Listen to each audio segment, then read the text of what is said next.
warahmatullahi wabarakatuh. Perkenalkan, nama saya Nur Mufida dengan NIM 2401075010116, mata kuliah Pendidikan Pancasila.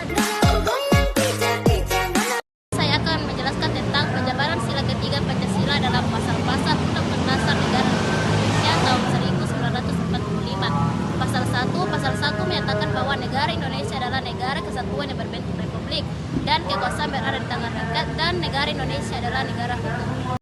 Pasal 18 menyatakan bahwa negara kesatuan Republik Indonesia terbagi menjadi beberapa daerah, provinsi, dan kabupaten. Maka dari itu, setiap warga negara berhak memilih pilihannya sendiri, tapi dalam konteks berada dalam persatuan.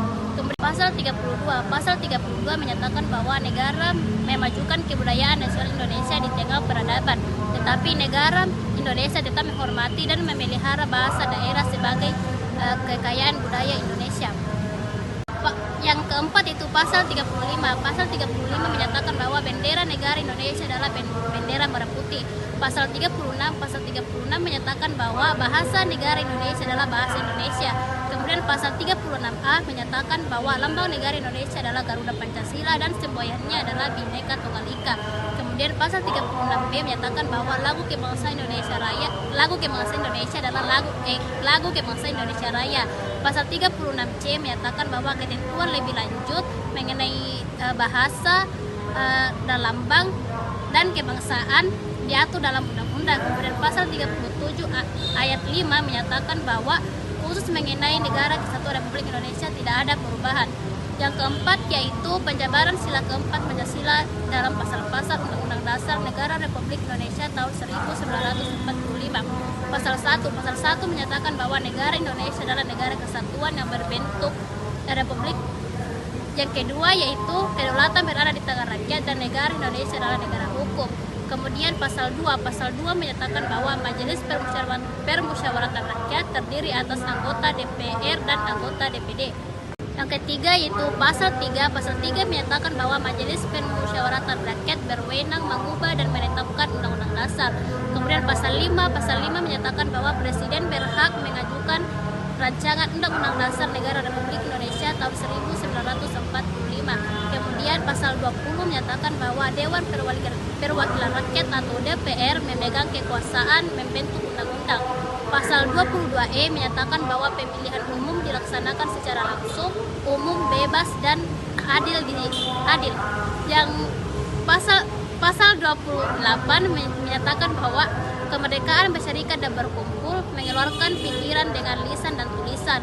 Kemudian pasal 37 menyatakan bahwa usul perubahan pasal-pasal Undang-Undang Dasar dapat diagendakan dalam sidang Majelis Permusyawaratan Rakyat atau MPR. Kelima yaitu penjabaran sila kelima Pancasila dalam pasal-pasal Undang-Undang Dasar Negara Republik Indonesia tahun 1945.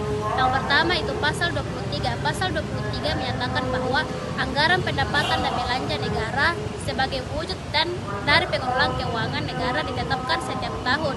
Pasal 23A menyatakan bahwa pajak dan pungutan lain yang bersifat memaksa untuk keperluan negara diatur oleh undang-undang. Kemudian pasal 23B menyatakan bahwa macam dan harga mata uang ditetapkan dalam Undang-Undang Dasar Negara Republik Indonesia tahun 1945. Pasal 23C menyatakan bahwa hal-hal lain yang mengenai keuangan negara diatur dengan undang-undang.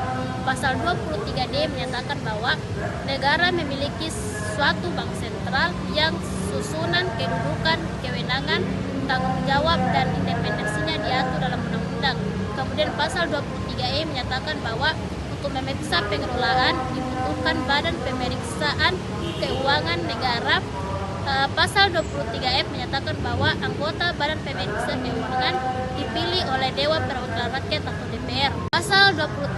Pasal 23G menyatakan bahwa Badan Pemeriksa Keuangan berkedudukan di ibu kota negara dan memiliki perwakilan di setiap provinsi. Kemudian pasal 27 menyatakan bahwa segala warga negara bersamaan kedudukannya di dalam hukum dan pemerintahan. Kemudian pasal 28 menyatakan bahwa kemerdekaan berserikat dan berkumpul, mengeluarkan pikiran dengan lisan dan tulisan. Kemudian pasal 29 menyatakan bahwa negara berdasar atas ketuhanan yang Maha Esa. Kemudian pasal 31 menyatakan bahwa setiap warga negara berhak mendapat pendidikan karena pemerintah mengusahakan dan menyelenggarakan satu sistem pendidikan nasional.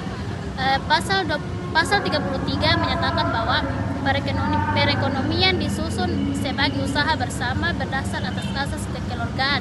Kemudian pasal 34 menyatakan bahwa fakir miskin dan anak-anak yang terlantar dipelihara oleh negara. Oleh karena itu mereka harus butuh fasilitas yang baik. Nah, itulah materi yang bisa saya sampaikan. Jika ada kesalahan saya mohon maaf. Assalamualaikum warahmatullahi wabarakatuh.